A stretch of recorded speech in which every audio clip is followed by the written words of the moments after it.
As we break from Tora Tora Tora, the real story of Pearl Harbor for a moment, the Japanese pilots are following the radio broadcast of Hawaiian music towards their target. And music plays a big part in our next feature. The reunion between two people who haven't seen each other in 60 years. In 1941, Pat Thompson was a 10-year-old girl who won a dance contest with a sailor named Jack Evans from the USS Arizona. Fate threw them together 60 years ago. Pat Thompson and Jack Evans are dancing again. The last time was 60 years ago here at Pearl Harbor at a Jitterbug contest the night before the attack. He was a 17-year-old sailor. She was a 10-year-old Navy brat.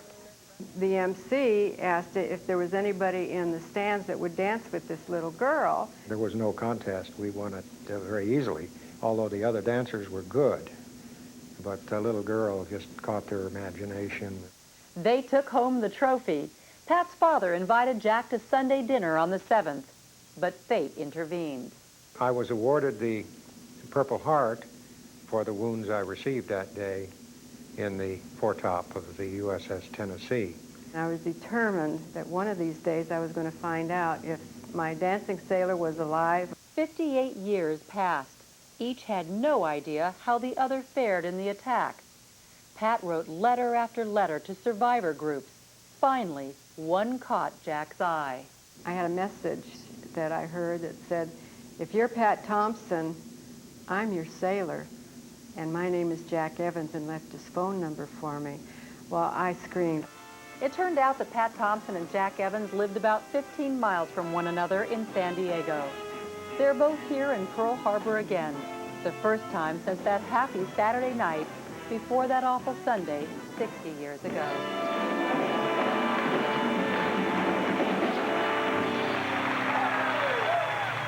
Jack Evans here, remembering his time as a young sailor on the Tennessee, actually, and it was incredible to see them dance the other night. Brought the house down at a gala benefit, including a week-long history conference here in Pearl Harbor, and a number of Pearl Harbor survivors were there to witness this reunion on the dance floor.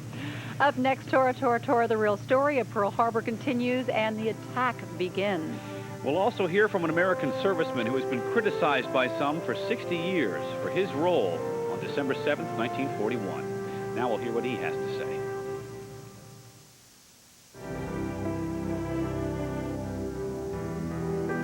Now on DVD and video, history will come alive. Heroes will be born. And the event that defined a nation is yours to own. Pearl Harbor. Own it now on DVD and video. Hey! It's time you expected more from an insurance company. So call Progressive Auto Insurance, and we can give you our low price, plus the rates for up to 3 leading competitors. And that could save you hundreds. We want you to save money, even if it's not with us. It's time you expected an easier way to buy car insurance. Because at Progressive.com, you can get a quote and buy a policy instantly. In fact, our website is so fast and easy to use, it's been rated #1 4 times in a row. It's time you expected faster claim service. At Progressive, our immediate response vehicles can come right to you. They're like a claims office on wheels. We make getting back on the road fast and easy.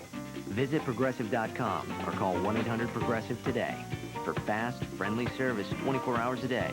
We want you to save money, even if it's not with us. Okay, maybe we're not changing the world, but we are changing the way people buy car insurance. You could start saving now. Call 1-800-PROGRESSIVE or visit Progressive.com. Progressive, not what you'd expect from an insurance company. Here's Hollywood's beauty queen.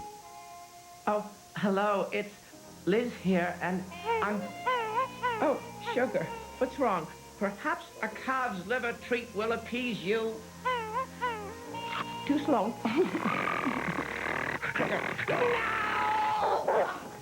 Short Shorts, only on the Biography Channel. Call your cable or satellite company to get the Biography Channel.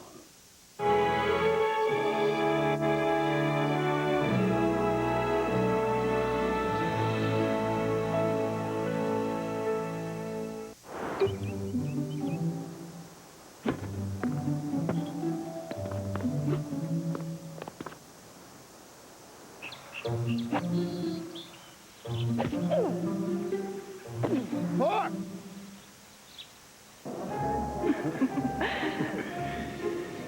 I love you.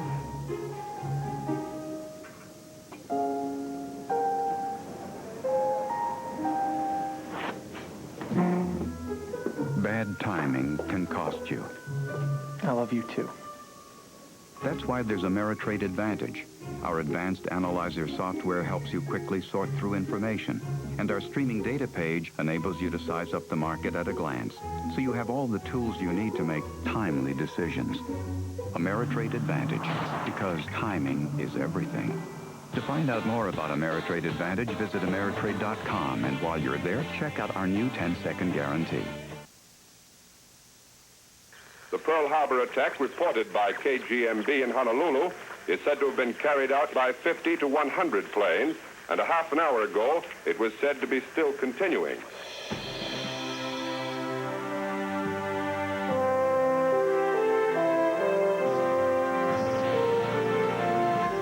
Welcome back to our continuing coverage of the 60th anniversary of the attack on Pearl Harbor. The next part of our story focuses on the attack itself. Now listen for the name Kermit Tyler. He was on duty that day, and he's been criticized for 60 years about his role during the attack. In just a few minutes, you will hear his side of the story. But right now, let us rejoin Tora Tora Tora, the real story of Pearl Harbor.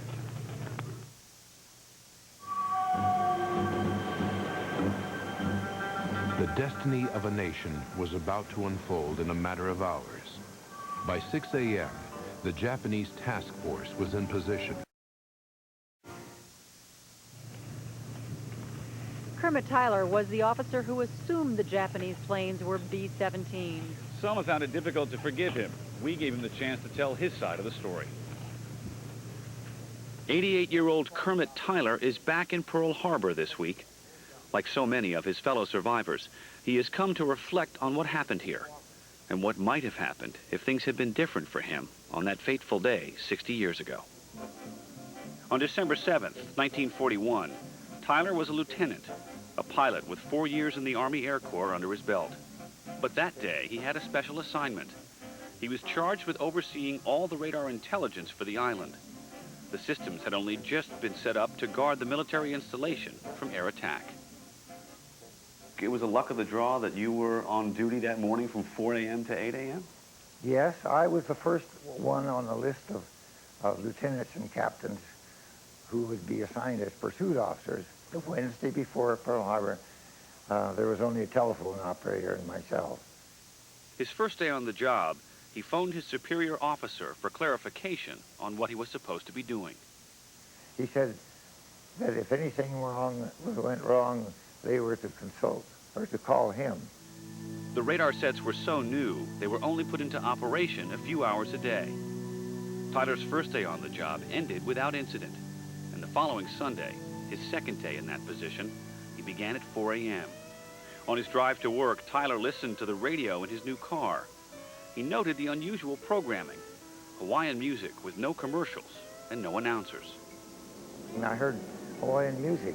They only did this when there were B-17s coming in, the only time. Had you been warned at all that there was any likely possibility of hostilities? No.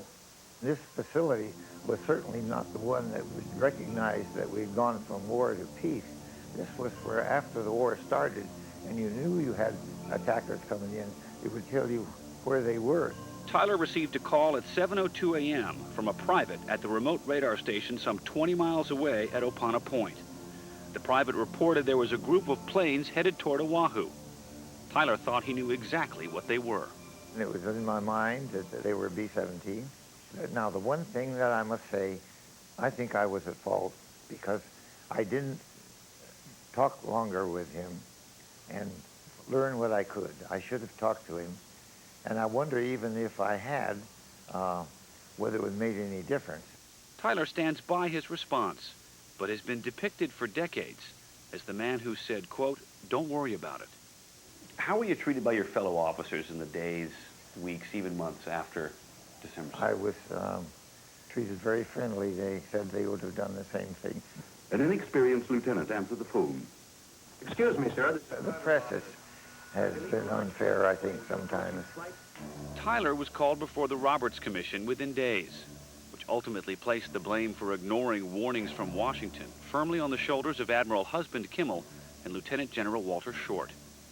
That judgment remains controversial, but for Tyler, it did make it clear that that bright December dawn, he was operating in the dark. Do you think that there was information that was not given that should have been given to the guys here at Pearl? Well, it didn't trickle down to me, so, and that's a matter of great controversy now, and I don't even want to comment on it.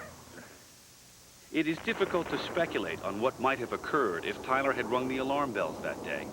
The planes were only 132 miles away when he received the call. Bloodshed was inevitable.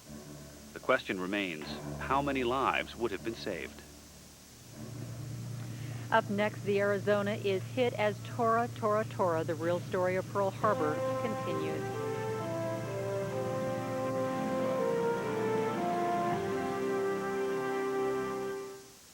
1-800-MEDIC. I'd be very happy to. Right, half pepperoni and half, oh, hello. I'm here at 1-800-Medicare, where important questions are being answered. Hold the mail. Questions about Medicare health plans, nursing homes, and supplemental insurance. Some even ask, how does switching plans affect my coverage? Although my coverage is none of their business. So call the experts, like Raymond here, 24 days a week, 8 days an hour. 1-800-Medicare, helping you help yourself. On December 7th, 1941, when the Japanese attacked Pearl Harbor, we were devastated. And there was confusion, shock. That changed America, changed it completely. When I saw the film Pearl Harbor, I could imagine myself being there all over again. Pearl Harbor, available now at Walmart. I'm proud that I was a part of that magnificent group of people that overcame one of the greatest tragedies in history and to emerge even stronger.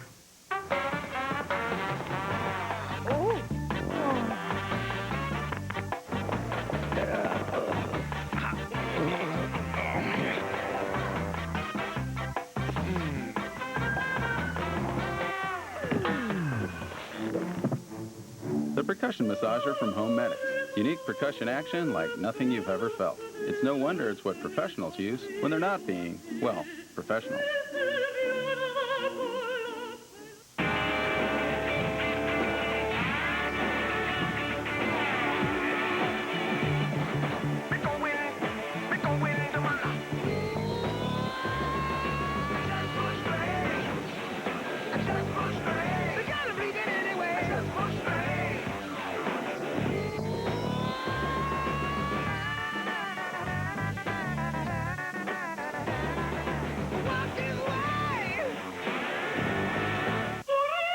Introducing Opera's Golden Moments, a magnificent new collection featuring 40 of the most popular songs from opera. Here are some of the best-loved songs of all time. Even if you don't understand the language, the music will touch your heart. Almost 3 hours of brilliant performances by the greatest voices of opera. These are pieces so popular, many of them have been featured in movies and television.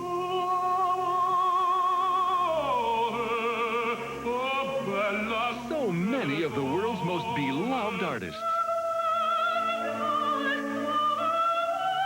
Here's how to order. Call toll-free now for Opera's Golden Moments. 3 cassettes, $24.98. 3 CDs, $29.98. Call now.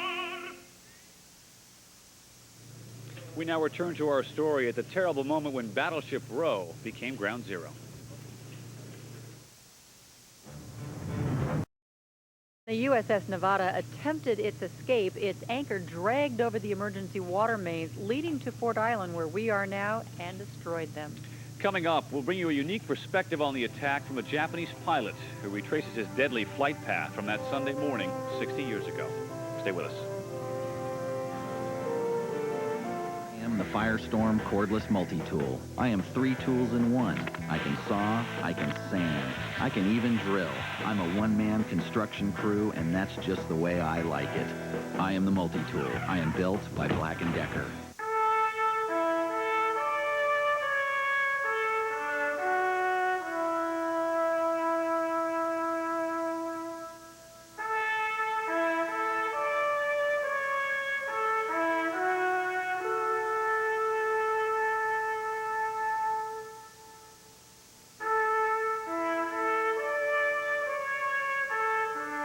Pearl Harbor, the 60th anniversary commemorative edition, now available on DVD and video. Great. Credit card bill. Wonder what's in here this time. Look at these fees.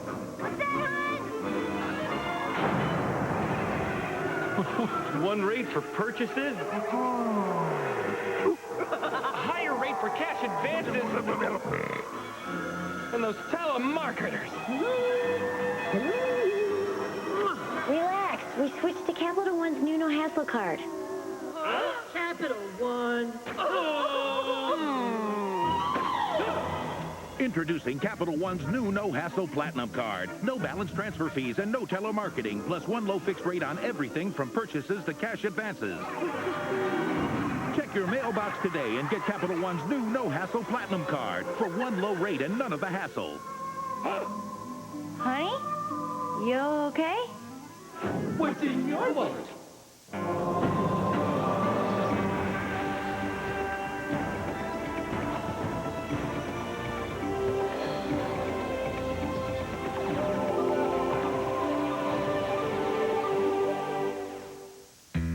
Running a small business is all about pursuing a dream, making your mark, finding new ways to get things done. Sprint understands, and they have some new ways to help your business succeed, like data services backed by guarantees. They call it the Sprint Small Business Promise. It says that their data services will be among the most reliable in the business. So reliable, in fact, that if the Sprint network goes down, even for a minute, you'll get 3 days of service free. Guaranteed. In short, it says that Sprint will be there for you 24/7, with data services designed specifically for small business and backed by unsurpassed guarantees. For your guarantees, call 1-800-307-1439. Do it by December 31st, and they'll throw in a Cisco router worth $3,400. So go on, invent a new product, change an entire industry, shake up the world. Just know that Sprint has you covered. Guaranteed. Welcome back. This week I spent some time with one of the Japanese pilots who took part in the raid. We spoke about his approach to the harbor and his feelings about the attack on Pearl Harbor some 60 years later. Zenji Abe looks down at Pearl Harbor and remembers the Sunday morning 60 years ago when he approached the harbor from the cockpit of a dive bomber. Abe was a 25-year-old lieutenant and maybe the highest-ranking officer still living who participated in the Japanese attack. I strongly feel this Pearl Harbor attack changed history dramatically. This one big instance changed 1,000 years of human history. To better understand the perspective of the Japanese pilots, we joined National Park Service historian Daniel Martinez and flew along the route of the first attack wave, starting with the approach to Oahu at 7:45 a.m. As they went through this cloud cover, they peered down, trying to see something that would give them a hint of where they were. Then suddenly, the shoreline of Oahu broke through, and the attack on Pearl Harbor was about to unfold.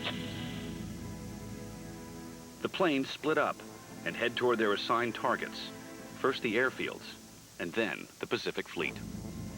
This must have been a moment for those pilots that they knew they had trained for. They knew that they were about to unleash hell here at Pearl Harbor. It was the last moment of peace as these planes now descended from every angle here on Pearl Harbor. Zenji Abe and the other pilots of the second wave received word that surprise had been achieved, but did not know the extent of the Japanese success until they reached the island. At 9 a.m., the second wave approached Oahu.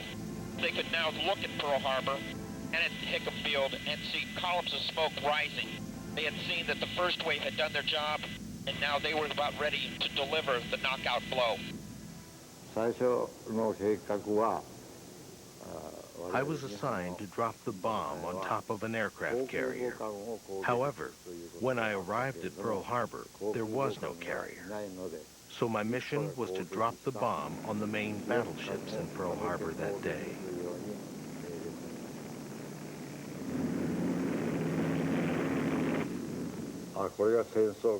I was not sad. because I was a warrior. I just thought I achieved my mission.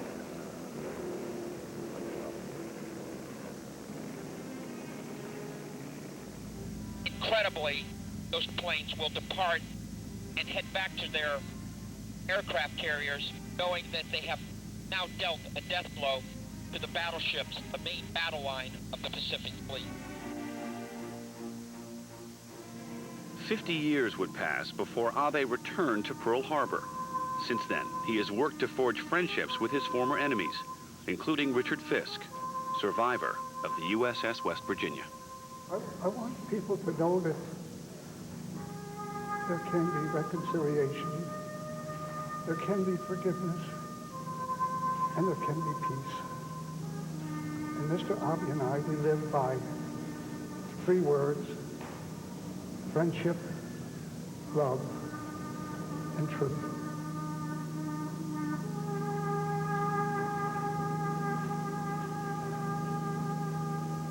He reiterated to me that morning that the plan was not to kill as many Americans as possible. If so, they would have launched a 3rd, 4th, 5th, and 6th wave of attack. Yamamoto's plan was to crush the spirit of America and keep us out of the Pacific.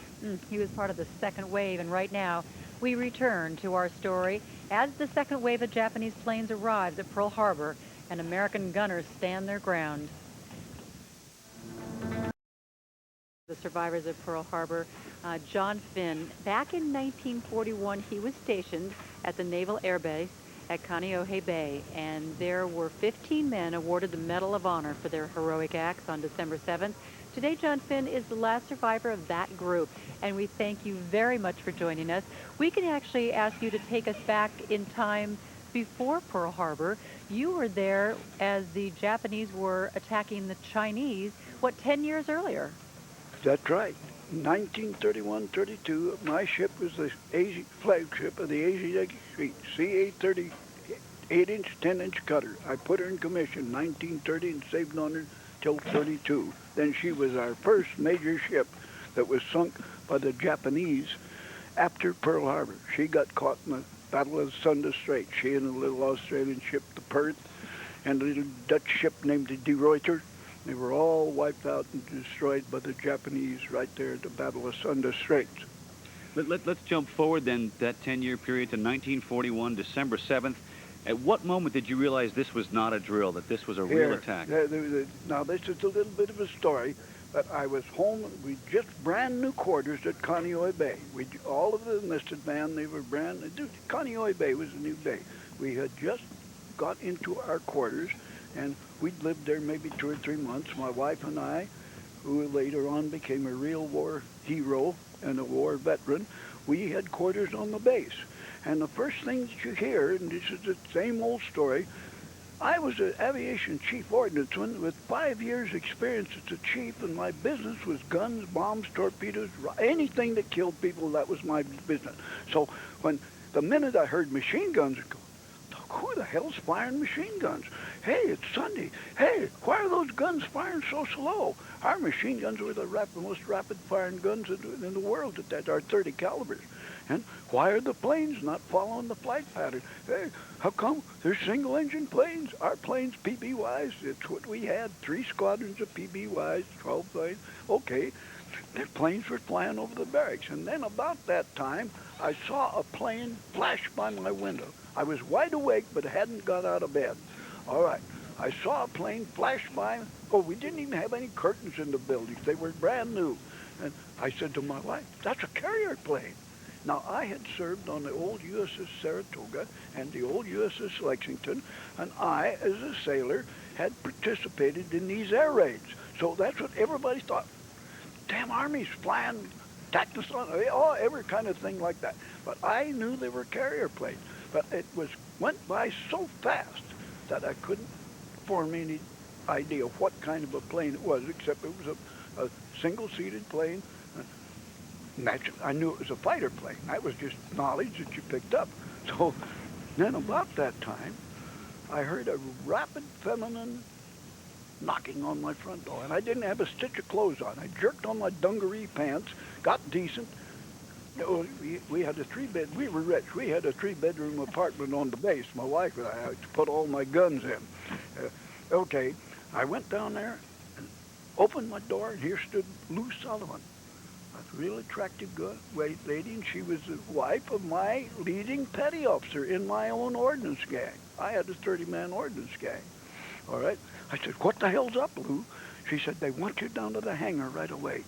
Now, my gut right now had begun like a little lead ball. So I knew something was wrong. All these unanswered questions are just going through my mind. And she turned and ran like a deer. She didn't tell me. And so I knew something was wrong, but she said, they want you at the hangar right away. And I did not know until quite a while later, a month later, after I got out of the hospital, I found out why. Okay, I ripped right back up, put on the damn chief's hat, and put on a shirt and my shoes and no skivvies. And I went right out, and my car was parked about 5 yards from my back door, a little parking area there for the several quarters. I got in that car, started my car. Eddie Sullivan, her husband, who was our squadron parachute packer, he come out and got in the car with me. And I always gave him a ride to the hangar. It was just habitual because he didn't have a car. And the parachute lock where he worked was halfway to the hangar. All I'd do is stop and let Eddie Sullivan. He was one of my gang, but he didn't work for me. Anyway, now, I got just around the base of that old Hawaii hill, and I heard a big roaring astern of me. Airplane coming. And just as he got a breath, now those Japanese were probably flying 165, 70 knots, which is roughly 200 miles an hour, a little more. Anyway, I want to jump in for a second, because I want people who are watching at home to understand the level of bravery that you exhibited that day. You were struck by shrapnel dozens of times, and yet you continued to fight through the second wave of the attack until it was done. How does one do that in a situation like that? It's part of your job. But anyway, to get back to this, I saw this plane, and just as he got abreast of me, he made a wing up in the air. His wing come up in the air, and that's when I knew two great big old red balls were glaring in my eye. And I said to Sully, this is the real McCoy. It's the goddamn Japs.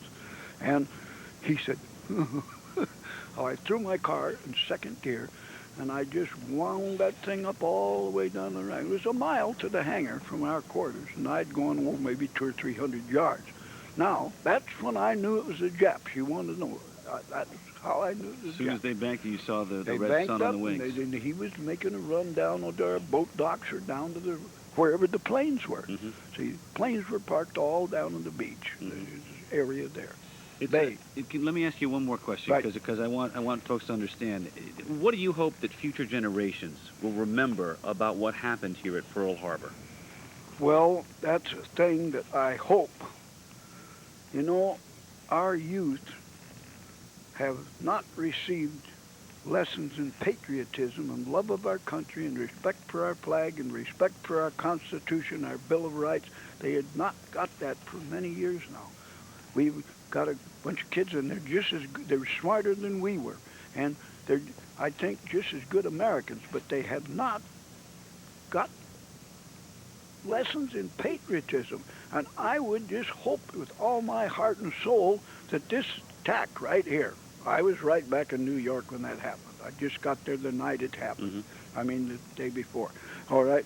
I hope that this thing here will wake people up in the fact that we do have enemies and we must guard our Constitution and our Bill of Rights. And we want to thank you for helping to guard our Constitution and to serve our country with valiance and bravery on December 7th, 1941. A lesson in patriotism. I'm glad I was able to do it. Mr. Finn, it's our honor to have you here with us. Well, thank you.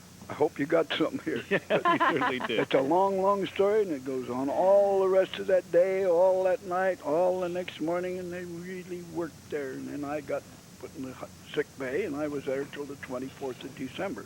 We appreciate you joining us today, and we'll Maybe continue you with don't more. want to know that. No, absolutely.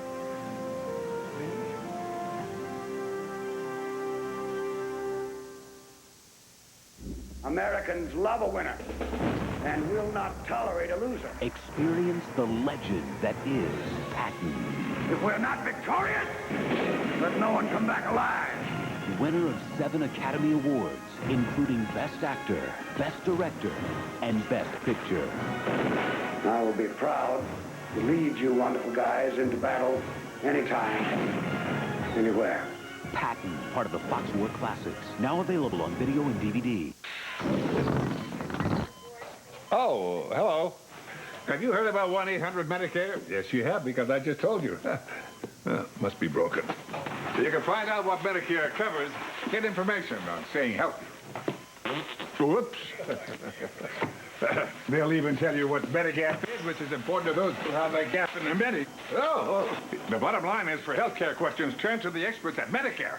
1-800-Medicare, helping you help yourself. On December 7th, 1941, when the Japanese attacked Pearl Harbor, we were devastated. And there was confusion, shock. That changed America, changed it completely. When I saw the film Pearl Harbor, I could imagine myself being there all over again. Pearl Harbor, available now at Walmart. I'm proud that I was a part of that magnificent group of people that overcame one of the greatest tragedies in history and to emerge even stronger.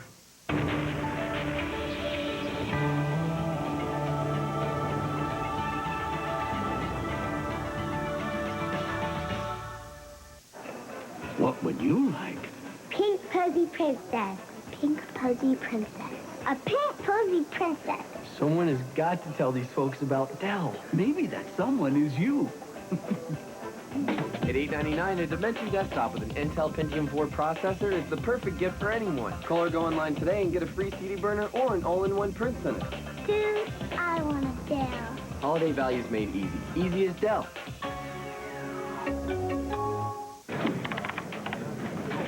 Hey, Jim, you hear about Chanco Wireless? I just ordered 200 shares. I went for 300. I locked in at 25.10. I got it for 25.05. But we ordered at the same time. That's too bad. Why did your broker get it cheaper? Because Ameritrade doesn't play favorites. They go to multiple market centers to look for the best price. Well, my broker does that. Don't they? I don't know. Some brokers buy from networks they own. Sometimes they sell you stock out of their own portfolios. And sometimes, when you're really mad, your neck gets all blotchy. I don't want to talk about this anymore. Okay, fine. Attention, everybody. Please do not talk to Tom about his unfortunate stock purchase. See me for details. Switch to Ameritrade for better order routing and check out our 10-second guarantee. Limitations apply. Go to Ameritrade.com. Nickel for your thoughts? And, of course, night is falling here in Pearl Harbor. We've glimpsed the attack through the eyes of American soldiers, sailors, and Marines, but there were other American heroes that day. Now a seldom-told story of the Honolulu's brave firefighters who answered the call on December 7th.